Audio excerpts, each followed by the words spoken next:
Este programa es para toda la familia, no contiene escenas de sexo ni violencia.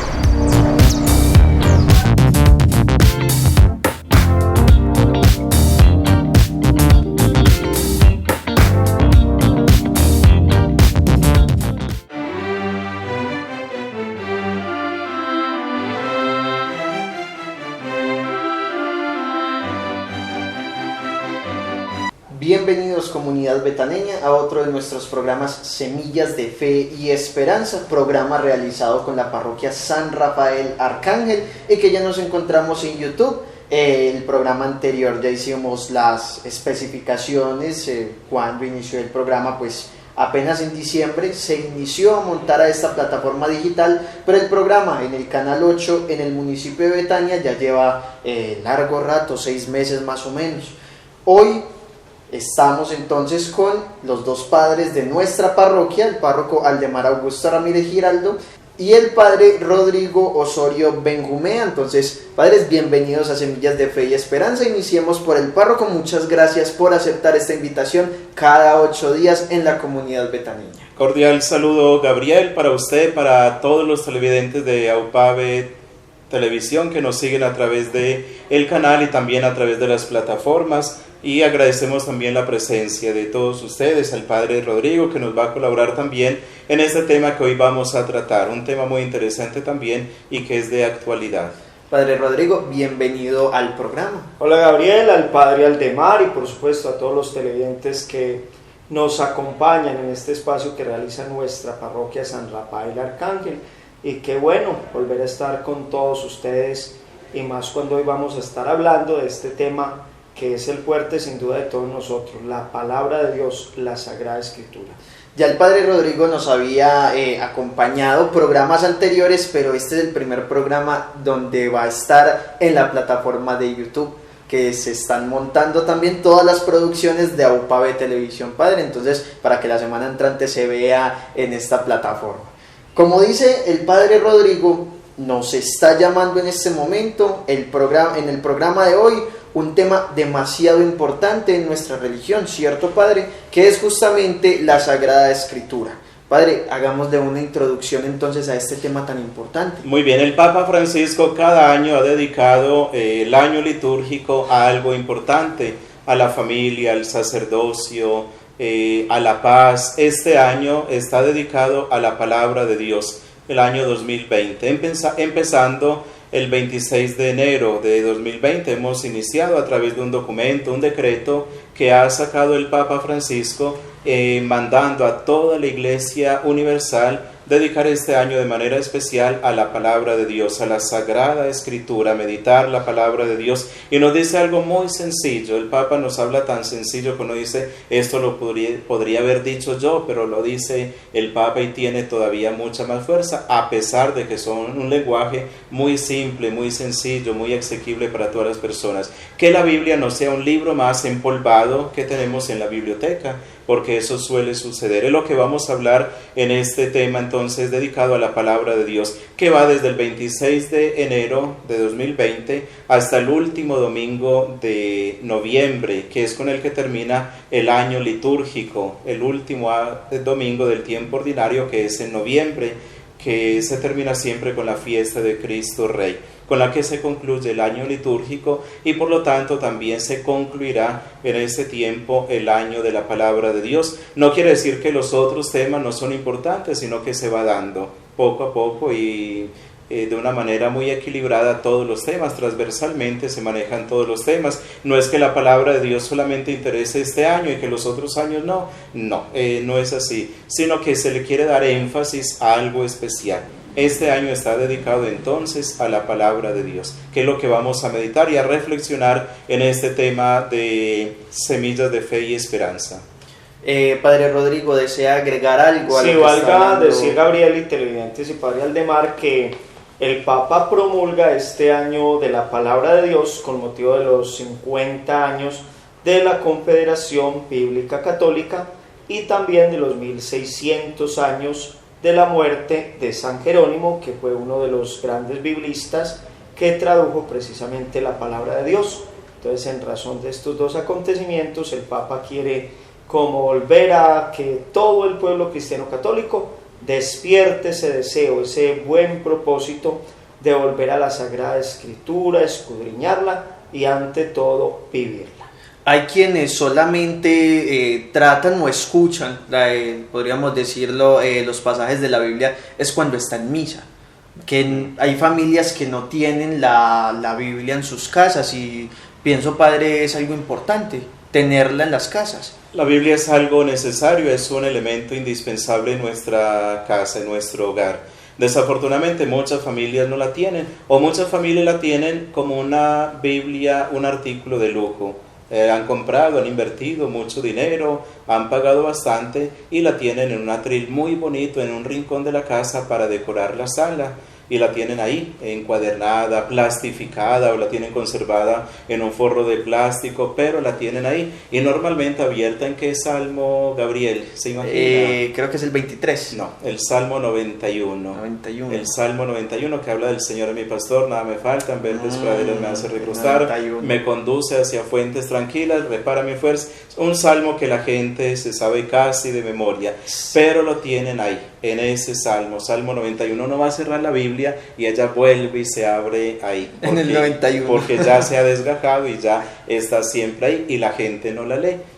Sinceramente la gente no se acerca a leer la palabra de Dios, nos da pereza porque la tenemos ahí, pensamos que ya no sabemos la Biblia porque la hemos escuchado en la Eucaristía, pero no, es muy necesario leer la Biblia porque además la Biblia no es un libro de literatura.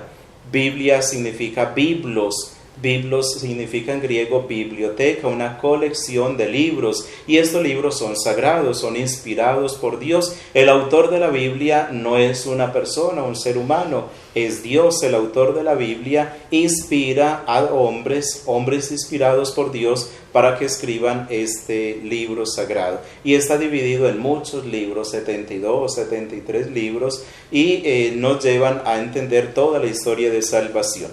Entonces la Biblia no puede ser un artículo de lujo en nuestro hogar, sino por el contrario, un artículo necesario donde nosotros cada día podamos acercarnos a ella. La invitación para este año es que las familias todos los días tomen la Biblia en cualquier página, abran y lean 3, 4 minutos, 5 minutos, y así podamos sentir que Dios está cerca de nosotros, porque acercarnos a la palabra de Dios es acercarnos a Dios, a su Sagrada Escritura, a su palabra. Ya el mismo San Jerónimo nos dice que ignorar las Escrituras es ignorar al mismo Cristo, porque en ella está la persona de Cristo, su historia de salvación, todo lo que ha hecho para salvarnos y también toda la historia desde la creación del universo hasta la venida del Mesías. Es una historia muy interesante que todo católico debe conocer. Debemos tener la Biblia, conseguirla, leerla, meditarla y compartir esa palabra de Dios. Justamente, padre, lo que usted está diciendo no es un libro o un conjunto de libros de literatura, pero sí contienen historia. Van un poco más allá de esa historia porque van, como usted dice, historia de salvación, ¿cierto? Hablemos un poquito sobre estas diferencias, padres.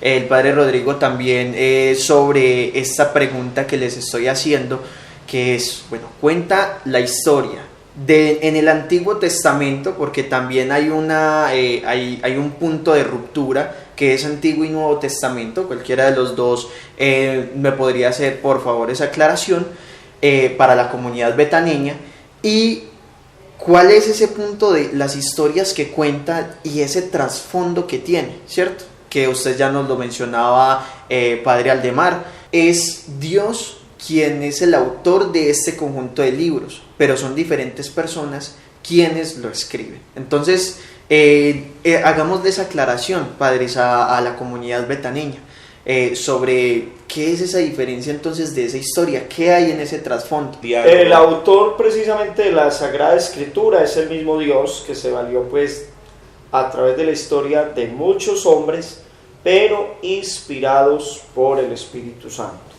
Es una cuestión compleja de comprender a la luz humana, porque muchos se preguntarán, pero ¿cómo que a través de hombres, y como estamos tan acostumbrados a mirar esa parte humana que está revestida pues de debilidad, muchos creerán que puede ser una invención, pero no. Fue justamente escrita por Dios a través de hombres y en distintos momentos y de acuerdo al momento de la historia. ¿Qué contienen estos libros? Antiguo Testamento y Nuevo Testamento, que nos va a hablar precisamente pues el Antiguo Testamento de la preparación de la venida del Mesías. Ahí se va a hablar en distintos momentos de la historia de Israel, de su sufrimiento, de ese descubrimiento de Dios. Y luego el Nuevo Testamento, que ya pues a través de los evangelios se nos va a dar como claridad precisamente de la misión que Jesús tiene para con todo el pueblo. El Antiguo Testamento viene distribuido en varias secciones o varias partes. La Biblia tiene dos grandes partes, el Antiguo Testamento y el Nuevo Testamento, como nos decía el padre Rodrigo. Y cada testamento, ¿qué significa eso de Antiguo y Nuevo Testamento? La nueva alianza, la alianza que hace Dios con el pueblo. En el Antiguo Testamento, la alianza que hace Dios con el pueblo de Israel. En el Nuevo Testamento, la nueva alianza que hace directamente a través de Jesucristo, el Hijo de Dios. Entonces, el Antiguo Testamento viene dividido en varias partes. Tenemos primero el Pentateuco, que son los primeros 5 libros que nos hablan de la historia de la creación. Tenemos entonces el libro del Génesis. Génesis significa origen, creación, y en él encontramos el origen del universo, la historia toda de la creación del universo. Tenemos también el Deuteronomio, el libro del Éxodo, el libro del Levítico, el libro de los Números. Estos 5 libros se llaman Pentateuco porque son 5 libros que nos hablan de esa alianza. Sobre todo en el libro del Génesis nos habla toda la historia de la creación, la narración de la creación. El libro del Éxodo, no vamos a hablar de cada uno porque son 72 libros. Sí, entonces, pero al menos en el Deuteronomio encontramos esa alianza, ese pacto que hace Dios con el pueblo de Israel. Ese Shema, el escucha Israel, y donde da también el decálogo, los 10 mandamientos que le da a Moisés. Y así cada libro tiene su importancia. Luego viene otro bloque de libros que se llaman libros de la sabiduría, que son Proverbios, Sabiduría, Eclesiástico, Eclesiastés, que nos hablan de esos proverbios, dichos que nosotros muchas veces conocemos y que son de origen bíblico. Vienen explicados de otra manera, de otra forma, pero allí también nos hablan de todos esos proverbios, dichos populares y también de libros sapienciales, de sabiduría. Padre, yo le pregunto ahí en ese punto, hay quienes nos dicen, porque lo he escuchado mucho, que para cada cosa que esté sintiendo la persona, por ejemplo, si está sintiendo dolor, si está sintiendo alegría, si tiene dudas en alguna cosa común, no tienen que ser dudas netamente en lo religioso, sino dudas en el diario quehacer de la vida, que siempre la Biblia tiene la respuesta.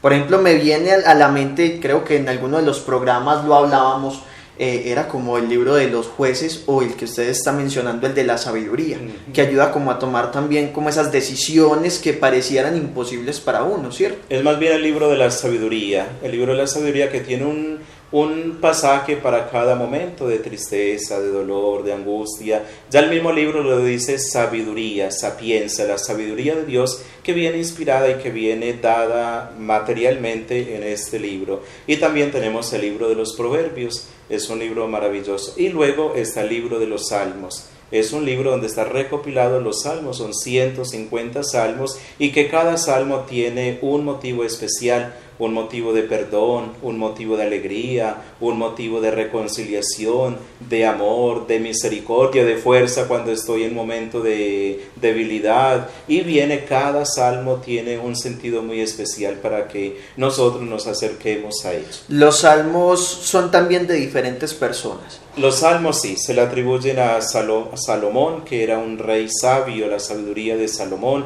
al rey David y al mismo pueblo de Israel que alababa y que cantaba a través de su propia historia. El pueblo de Israel que sufrió, que marchó, que pasó por este desierto, estos 40 años de destierro, buscando la tierra prometida. En ese tiempo mucha gente escribía y eran cosas, poemas, poesía dedicada a Dios en acción de gracias y también en protesta protestaban contra Dios, ¿por qué nos has abandonado? Se sentían siempre lejos de Dios en algunos momentos, pero también la cercanía. Todo eso se va convirtiendo en palabra de Dios y se va convirtiendo en un texto, en un libro.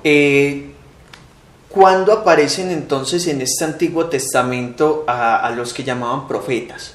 Luego de eso ya los profetas no es un tiempo limitado, sino que a través de toda esa historia surgen profetas. Solo que la Biblia los tiene recopilados en un espacio, recogió todos los libros proféticos y los reúne en un bloque, divididos en dos pequeños bloques, profetas mayores y profetas menores. Que también está entonces se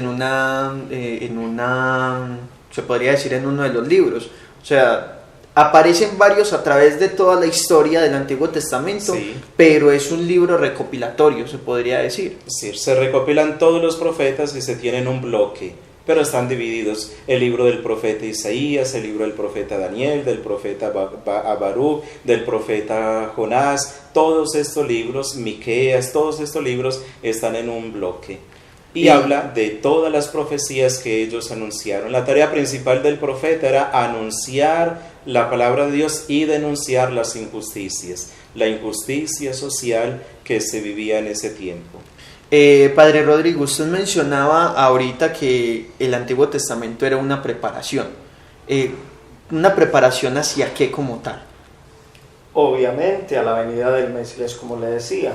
Entonces por eso se hablaba de todas estas cuestiones de que iba a venir alguien, y esos profetas eran los que estaban haciendo, digámoslo así, como ese trabajo de comunicación y de preparación en la vida de todos los habitantes allí del pueblo, y de esa manera entonces iban anunciando lo que decía el Padre, las injusticias, todas estas cuestiones, y fundamentalmente la verdad, que es la que el mismo Jesús constantemente siempre se presenta. Cuando se nos habla de verdad, es casi que el mismo referente del mismo Jesús.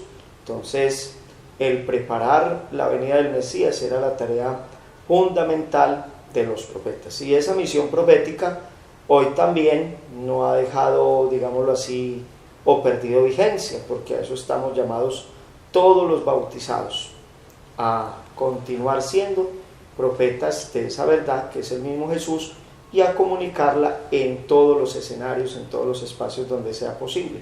Entonces la misión profética es una cuestión que no ha pasado, digámoslo así, como de moda en términos sencillos, ni se ha terminado. Es casi que constante, y miremos que eso hace muchos años que pasó, pero que la palabra de Dios va a ser siempre algo vigente a pesar de los tiempos. Y de hecho debemos ser profetas. El profeta es aquel que denuncia una injusticia, y eso es lo que tenemos que hacer. La iglesia, cualquier ente, cualquier persona debe ser siempre un profeta de denunciar las injusticias y proclamar siempre la verdad, la libertad, porque todo esto lleva a una verdadera paz. Si no hay justicia, no tendremos paz, y eso es lo que tienen que hacer los profetas, y la iglesia tiene que ser profeta, no puede callar ante las injusticias que se cometen diariamente.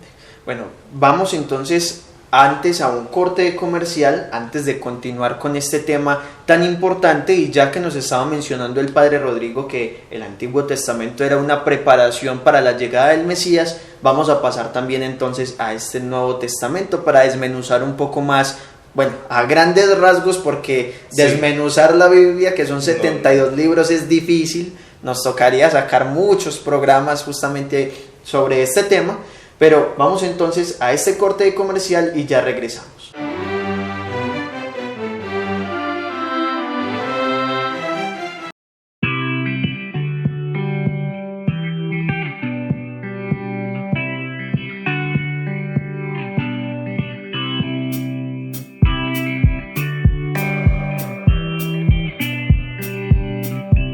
Yo soy comunitaria cuando participo en el desarrollo de mi comunidad.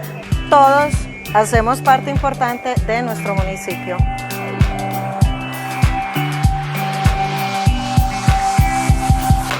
AUPA de Televisión, construyendo historia comunitaria.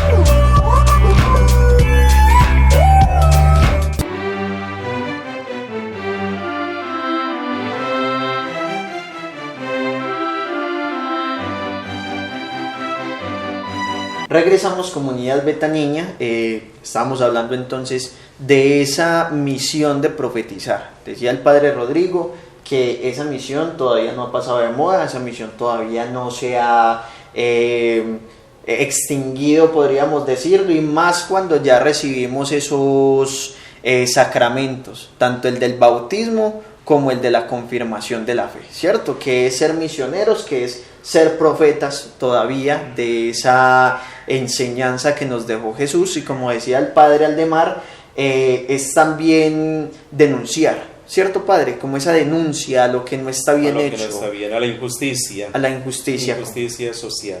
Entonces, ya lo mencionábamos en programas anteriores, en el Antiguo Testamento se acaban los profetas. Se puede decir que estos que profetizaban la llegada de Jesús, pues ya como que quedaba, pues cuando ya llega Jesús ya no hay quien profetice. Porque pues, no, ya llegó, ya lo que los profetas anunciaban es Jesús el que donde se cumplen todas estas profecías. Entonces no hay ya necesidad de más profetas que estén anunciando algo que ya sucede, que ya está sucediendo. Una vez lo hablábamos en la Navidad en los programas, sobre todo a Juan el Bautista, que fue el último profeta y el único profeta en el Nuevo Testamento que cierra ese ciclo de profetas. Hoy en día surgen los profetas no para anunciar a Jesús porque ya pasó, sino aquel profeta es aquel que denuncia esas injusticias de las que hemos dicho y hablado. Estos profetas ya que cierran el ciclo en el Antiguo Testamento es porque anunciaban un Mesías, la venida. Isaías casi que lo explica detalladamente con particularidades muy precisas la venida del Mesías, y se cumplió tal como está escrito en estos libros proféticos. Lo mismo varios profetas que anunciaron la venida del Mesías, se hace ya realidad en Jesús. Ya entonces hablando como tal de esa llegada del Mesías, pues que ya no eran necesarios más profetas, antes de pasar al Nuevo Testamento, padre y padres, me gustaría preguntarles, del Antiguo Testamento, ¿cuál es ese libro que más o les gusta o les llama la atención y por qué? Empecemos con el padre Rodrigo. Pues Proverbios tiene, digámoslo así, enseñanzas, frases muy particulares sobre las cuales si uno quisiera como aconsejar o uno quisiera resaltar algo, en este libro podemos encontrar frases que se acomodan a veces a ciertas situaciones o cuestiones que uno quisiera resaltar. Y padre Aldemar. Para mí el libro del Génesis, donde se narra esa fascinante historia de la creación, que es el origen de todo, esto es un libro muy importante también. Por algo es el primero, pero en realidad toda la Biblia es importante, teniendo en cuenta que el centro de la Biblia está escrito es por la persona de Jesucristo. Todo va en función de Jesucristo. Pero me encanta, me gusta mucho el libro del Génesis. Yo no es que pues me acerque mucho, la verdad, al Antiguo Testamento, pero me llama mucho la atención de manera personal y me gusta la historia de David. Cómo inicia David, las guerras que tuvo David, como todo ese suplicio que tuvo antes de llegar a ya confirmar su fe totalmente, porque David también pues fue pecador, como todos, también cometió crímenes atroces siendo rey, pero todo a la luz de Dios, tanto pidiendo perdón porque él se humilló mucho para pedir perdón, y también cuando estaba en lo más alto, esa humildad porque todo se lo daba a él. Ese es como el libro, o se puede decir la historia que más me gusta del Antiguo Testamento. Pero ahora pasemos al Nuevo Testamento. Hablábamos entonces de los profetas, que ya no hay necesidad de los profetas porque llegaba entonces Mesías, llega como tal Jesús. Padre, usted me mencionaba algo en la respuesta que me dio ahorita. Toda la Biblia gira en torno a Jesús. ¿Por qué? Porque el centro, desde que se inició el mundo, está en función de Jesucristo, el Hijo de Dios. De hecho, el prólogo de San Juan en el Nuevo Testamento, ya el Evangelio de San Juan, habla de esa luz que debe venir al mundo y que existía desde siempre. En la creación, en el libro del Génesis, se habla de esa luz y la luz estaba con él. Sobre todo el prólogo de San Juan nos habla que esa luz estaba siempre junto al Señor, junto al Padre. Allí ya se ve la Trinidad, la Santísima Trinidad, que entonces no quiere decir que Jesucristo empezó a existir cuando nació, sino que Jesucristo ya desde el principio y todo fue creado por Él y para Él. Nos dice también el apóstol San Pablo a los Gálatas: llegando a la plenitud de los tiempos, Dios envió a su Hijo Jesucristo, nacido bajo la ley, nacido de mujer, nacido de la Virgen María, para darnos esa salvación. Quiere decir que Cristo es siempre el centro de la Sagrada Escritura. Y ya para entender todo el Antiguo Testamento, para poderlo interpretar, debemos conocer perfectamente la historia de Jesús, porque en Jesús se cumple todo lo que se dijo en el Antiguo Testamento. ¿Cuál es este último libro del Antiguo Testamento como que conecta hacia el Nuevo Testamento? No es que haya un último libro, sé que el profeta último que está en el bloque de los profetas Sí. es el profeta Malaquías. No quiere decir Que que ahí- sea el último libro que existió, sino que cronológicamente lo ponen, pero de por sí los profetas son ya los últimos que existieron en el Antiguo Testamento, mucho antes que Abraham, mucho después que Abraham, que Moisés, que estos patriarcas que guiaron el pueblo de Israel. Y ya los profetas son ya esos que están preparando el camino. Hablábamos que el Antiguo Testamento tiene muchos escritores, muchas personas que fueron iluminadas por Dios. El Nuevo Testamento, entonces, ¿cuántos escritores tiene? ¿O cuántas personas son las que están ahí justamente contando esa historia, contando esa sabiduría ya de la llegada del Mesías, Padre Rodrigo? Pues esa cuantía no la podríamos decir, Gabriel, porque fueron, se dice la historia, varios hombres inspirados por Dios para escribir la Sagrada Escritura, pero como tal así una cuantía, un número exacto que se pueda decir, no se Difícil. maneja como tal. No se tiene, ¿no? Se me ocurre la siguiente pregunta, creo que puede que la comunidad betaneña también la tenga. Son 4 los evangelistas, ¿cierto? Son Mateo. algunos apóstoles, están Mateo, está Lucas, está Marcos y y está San Juan. Todos 4 apóstoles. No, el Nuevo Testamento inicia con los 4 evangelistas, Sí. que son esos personajes que conocieron de cerca. Algunos fueron apóstoles, 3 de ellos, Mateo, Marcos y Juan. Lucas se conoce que no fue apóstol, fue un médico. Incluso Lucas nos habla de él, que fue médico y amigo de Pedro y de Pablo en los viajes misioneros, pero seguramente hizo parte de los discípulos del Señor, de los 72 que él escogió para ir a evangelizar de 2 en 2. A eso se les llama discípulos, y al grupo de los 12 se les llama apóstoles. Discípulo, aquel que conoció, que estuvo cerca también y que conoció parte de esa historia de Jesús. Y Lucas seguramente conoció mucho porque estuvo con Pedro, estuvo con Pablo, conoció muchísimo y escribió un libro. Era médico, por lo tanto tenía una cultura, un conocimiento importante. Ya los otros, Mateo, Marcos, Juan, que conocían de cerca a Jesús, quisieron escribir estos libros. Entonces, oficialmente tenemos estos 4 evangelistas. El orden en el que están en las escrituras son Mateo, Marcos, Lucas y Juan. Tienen un tema muy importante. Los 3 primeros, Mateo, Marcos y Lucas, tienen un tema muy parecido, una estructura. De hecho, ellos 3 se estudia aparte como libros sinópticos, que tienen la misma estructura en el Evangelio, en toda la historia, cada uno mirando desde una perspectiva diferente al Señor. Como cuando sucede un acontecimiento, un accidente, cualquier cosa, una persona narra el accidente de esta manera, otro lo narra desde otra Justo, manera. Padre, esa era la pregunta que le tenía, porque estos 4 evangelistas cuentan la historia de Jesús, o sea, los 4 desde diferentes puntos de vista, porque lo vieron así. Uno se enfocó más en el Jesús humano, otro más en el misterio de la salvación y otro en el sentido más compasivo, más misericordioso. Y San Juan rompe este esquema y es totalmente diferente. Cada uno viene prefigurado con una imagen, un animal o un hombre. No tengo claridad, por lo tanto el Padre Creo que Rodrigo uno nos es un ayuda. águila. Sabemos que San Juan es el águila porque la literatura que él utiliza es muy elevada, muy alta, muy difícil, no difícil, sino un poco más complicada de entender. Luego está Marcos, Lucas y Juan. Hay un toro, hay un hombre y un león.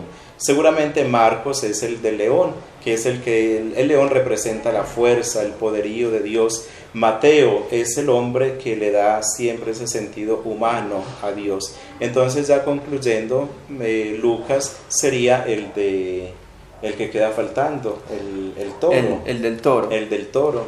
Que es una buena... Pues es interesante cada una de esta simbología que le dan a estos 4 evangelistas. Padre Rodrigo, luego entonces de estos 4 evangelistas, ya que se viene, o sea, está la historia de Jesús, cada uno, ya el Padre Aldemar nos explicó cuáles son esos puntos que va tocando, pero luego de eso, ¿qué viene en el Nuevo Testamento?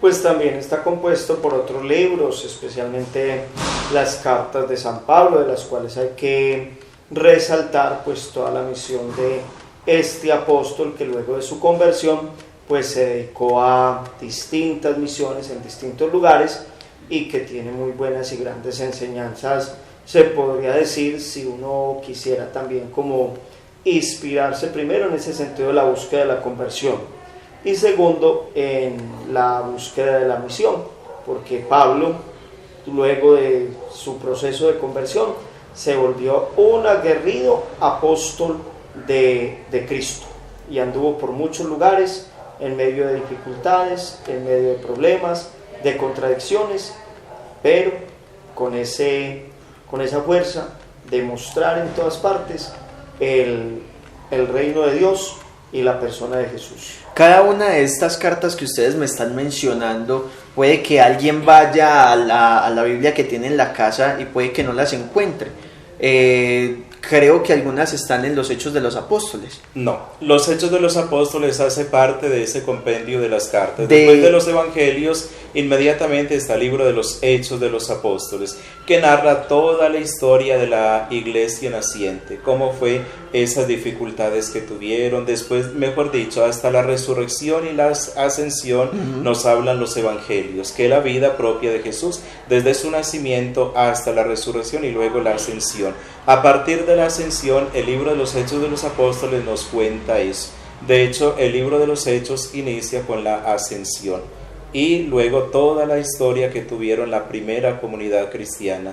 Luego vienen las cartas apostólicas, las del apóstol Pablo y otros apóstoles que escribieron. El apóstol Pedro, el apóstol Santiago, el evangelista Juan también escribió 3 cartas, también escribió, y se concluye con el libro del Apocalipsis, que se le atribuye también al apóstol Juan.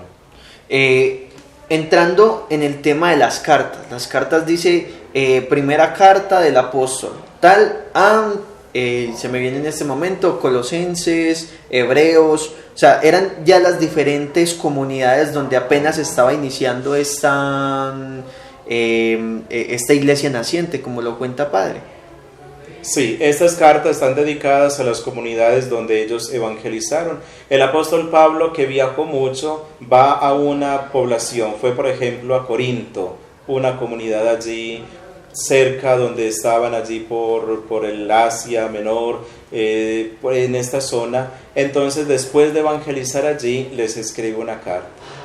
Entonces, por eso nosotros leemos lectura de la carta del apóstol San Pablo a los Corintios. A veces hay 1, 2, porque les escribió 2, máximo 3 veces. Y la carta a los Hebreos es un libro particular, casi que aparte, porque no tenemos el autor. Cuando se lee siempre la carta a los Hebreos, se dice lectura de la carta a los Hebreos, porque después de muchas investigaciones no se concluye, no se ha llegado como a esa conclusión de quién es el autor de esa carta. Es la única carta que desconocemos quién sea el autor. Se le atribuye al apóstol Pablo, se le atribuye al apóstol Juan, a varios de los apóstoles, pero en ciencia cierta no tenemos un autor único de esta carta. Y por eso en las lecturas, cuando es a los hebreos, se dice lectura de la carta a los hebreos. No se dice la carta a fulanito, a tal. ¿Cuándo o en qué momento podríamos decir, Padre, que, Padre, si alguno de los dos me responde, hay esa división de los apóstoles, que inician entonces a viajar a los diferentes puntos? ¿Cómo era en la Biblia, en el Nuevo Testamento, de pronto dice cómo era esa comunicación. O sea, cómo era que la iglesia naciente podía tener entonces como ese contacto entre sí cuando se estaba dividiendo. Por ejemplo, hay unos que, como el apóstol Santiago, que viajó para los lados, era de España, si no estoy mal, para ese tiempo, Francia, España, Portugal, quien bajó por los lados de Egipto, si no estoy mal, o sea, que se dividieron totalmente. ¿En qué momento podríamos decirlo si alguien quiere llegar como a leer ese punto en el Nuevo Testamento? Pues como tal, Gabriel, no hay como en un libro un dato. Exacto, un dato directo de eso. Eso no quiere decir tampoco que la Biblia es algo ahí tirado, pero ya esos datos, pues así como tan específicos de que se pueda decir aquí hay un corte o aquí hay otro, no. Son cuestiones que no tienen secuencia, sino solo elementos que nos permiten descubrir lo que es la historia de la salvación y aplicado pues obviamente al momento que es propio de, digámoslo así, de nuestra vida, ¿cierto? Y acatando también la palabra de Jesús cuando les dijo vayan por todo el mundo y anuncien el Evangelio. Una vez que estaban creados ya como comunidad, empiezan a salir a evangelizar. Tenemos que ir a otros lugares, tenemos que romper esas barreras, esos límites, y por eso salen a muchas partes. El que más salió fue el apóstol Pablo. Ahora, ¿por qué apóstol Pablo si no hace parte de los 12? Porque él tuvo una experiencia muy particular. Conocemos la conversión cuando iba para Damasco a arrestar los cristianos. Era un perseguidor, se llamaba Saulo. La historia seguramente la conocemos muy bien. En ese camino hacia Damasco cae porque una luz lo encandila y lo hace caer del caballo y queda ciego, pierde la vista, y una voz que lo dice: Saulo, Saulo, ¿por qué me persigues? Y entonces hay un diálogo con el Señor: ¿quién eres? Soy yo, Jesús, el que tú persigues. Anda a Damasco, allí encontrarás un anciano, te dirá lo que tienes que hacer. Y así va y empieza entonces este proceso de conversión de Saulo. Luego de la conversión se llama Pablo y luego empieza a formarse en una escuela conocida de Gamaliel, una escuela muy famosa donde se preparaban los grandes eruditos, grandes sabios y conocedores también de la palabra de Dios. Y allí Pablo está más o menos unos 2-3 años de estudio, de profundización, de formación, y luego empieza ya con los apóstoles. Primero una pequeña rivalidad, pero entonces él dice: es que yo soy llamado por el Señor y soy también apóstol del Señor, y por eso lo conocemos como el apóstol Pablo, porque él se autodenomina apóstol, porque fue llamado directamente por el Señor. Pero no fue cuando estaba en vida, según la historia que nos cuenta. No hace parte de ese grupo de los 12 que el Señor escogió, que llamó por nombre propio, y Pablo no estaba ahí. De hecho, después de la ascensión de Jesús, Pablo se convierte en un perseguidor. Era perseguidor de hombres, y él lo reconoce: yo que era perseguidor, ahora soy apóstol del Señor y soy perseguido y estoy sufriendo las mismas consecuencias que antes estaba realizando. Entiendo. Vamos entonces a nuestro segundo corte de comerciales y ya regresamos.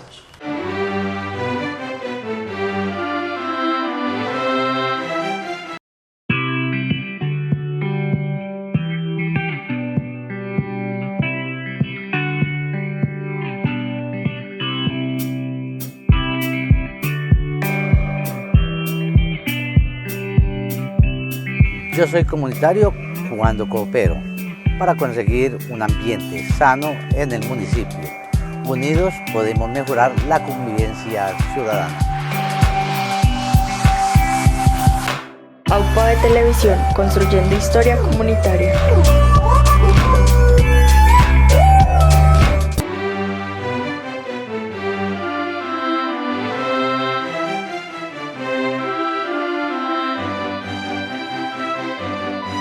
Regresamos, comunidad betaneña, ya entonces para dar finalidad al tema que nos está llamando el día de hoy, que es justamente la palabra de Dios. Padre Rodrigo, esta pregunta, como para ir dando conclusión: ¿hay una forma correcta como de leer la Biblia? Como que yo entro por aquí, no me pierdo, o no, se podría decir voy a lo que es.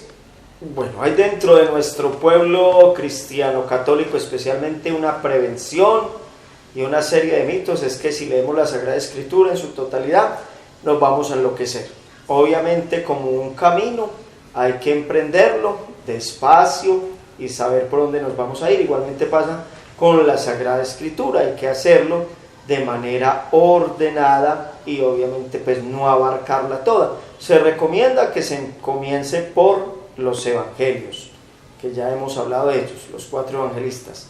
Y una manera sencilla pues es la lectio divina, que es la lectura orante de la palabra de Dios. Entonces es tomar un texto, leerlo, luego sacar las partes o frases más significativas y luego orar con ese texto, y por último aplicar eso que me ha dicho el texto a mi propia realidad de vida personal o grupo, si se está haciendo también para ello. Entonces esa sería una de las mejores formas, y dejar de lado todos estos mitos y cuestiones de que nos vamos a enloquecer. Antes estamos en mora y mucha falta que nos hace a nosotros los cristianos católicos tener la Sagrada Escritura y leerla, pero sabiéndola comprender, y lo que no entendamos pues obviamente buscar las fuentes o personas que nos puedan indicar qué es lo que nos dice y cómo podemos leerla.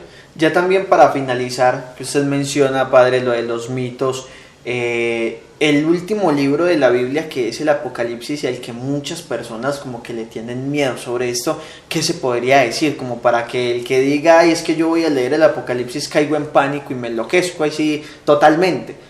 Eso, ¿qué se les podría decir, por ejemplo, de eso? Como para dar también una conclusión.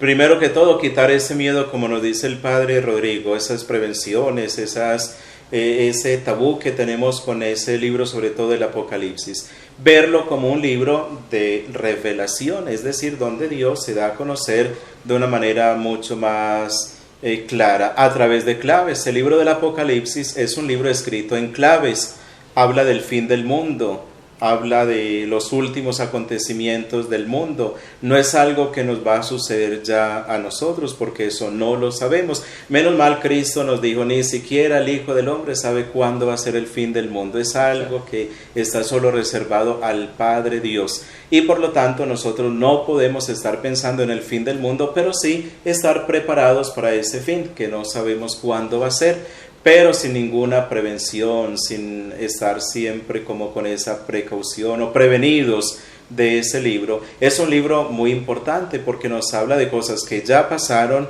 en tiempos después de Jesús y de cosas que vendrán, pero que no sabemos en qué momento y que sucederán. Guerras han sucedido siempre, porque el libro nos habla de guerras, de pestes, de destrucciones, de acabarse muchas cosas, de grandes terremotos. Todo eso lo hemos vivido, grandes terremotos, guerras. El mundo ha vivido 2 guerras mundiales en el último siglo, el siglo XX, y así estamos siempre con...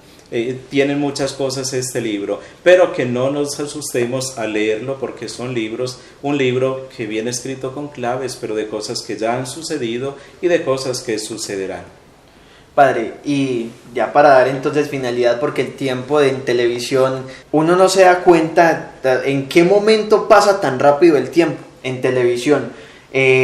Padres, aquí en la parroquia de Betania, en nuestra parroquia San Rafael Arcángel, por ejemplo, ¿qué se realiza o qué invitaciones, por ejemplo, se le puede hacer a la comunidad justamente para entender las Escrituras?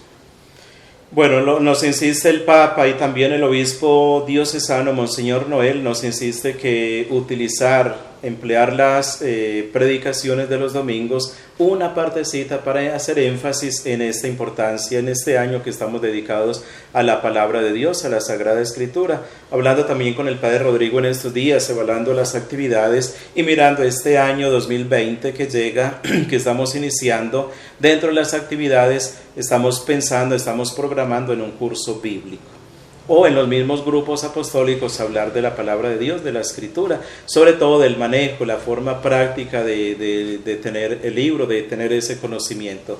Una vez que tengamos consolidado un grupo de formación en la Biblia, podemos hacer lo que nos decía el Padre Rodrigo, que es un método muy importante para poder interpretar la palabra de Dios, que es a través de la lectio divina, la lectura orante de la palabra de Dios, para poderla entender y poder interpretar así la palabra de Dios, porque a veces la leemos pero sin entender lo que estamos leyendo, o pensamos que es un libro que no está a nuestro alcance y entonces por eso no nos interesamos en leerla, en conocerla. Pero la idea de este libro, de este curso bíblico es eso, darle a conocer a las personas la Sagrada Escritura, conocerla para que estén más cerca de ella y puedan así interpretarla y podamos realizar este curso bíblico que será de mucho interés para la comunidad. Padres, entonces demos como finalización a este programa tan importante haciendo esa invitación. Ya usted nos estaba comentando de que en la parroquia se ha hecho desde el Papa, desde Monseñor Noel. Entonces como esa invitación para este año, para que estén pendientes la comunidad, tanto que nos ve en el Canal 8, como en esta plataforma digital de YouTube. Muy bien, la invitación para todos los betaneños, para la comunidad de Betania es esa, para que estemos dispuestos a escuchar siempre la palabra de Dios, para que cada que nos acerquemos a la Eucaristía, escuchemos muy atenta a la palabra de Dios. Se dice que una persona que asista a Eucaristía frecuentemente durante 3 años escucha toda la palabra de Dios.